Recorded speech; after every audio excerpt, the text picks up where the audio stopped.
Perfeksionizm. Buni mukammal qildimmi?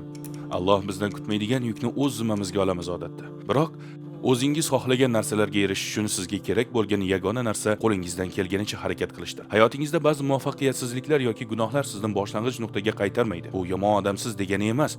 Masalan, doim jismoniy mashqlar qila olmasangiz, boshqa hech qachon qila olmaysiz degani emas. Hali ham shug'ullansangiz bo'ladi. Yoki bir kun bomdod namozini o'tkazib yuborsangiz, bu boshlang'ich nuqtaga qaytganingizni anglatmaydi. Bu yerda muhimi o'rnini qoplash yo'llarini izlashdir. Masalan, qolgan 4 ta namozga e'tiborsizlik qilmaslik. Shaytonning asosiy usullaridan biri odamlarni umidsizlikka tushirish va hatto erishgan muvaffaqiyatlarni ham o'g'irlashdir. Balki muammo biror narsani qilishga qaror qilganingizda avval eng qiyin qismlardan boshlaganingizdadir. O'zingizni shunchalik majburlaysizki, sabringiz tugaydi. Lekin esda tuting, Alloh xatosiz bandalarni xohlamaydi.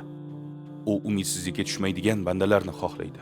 Mukammal vaqtni kutmang. Ushbu videoni unga muhtoj bo'lgan do'stingizga yuboring.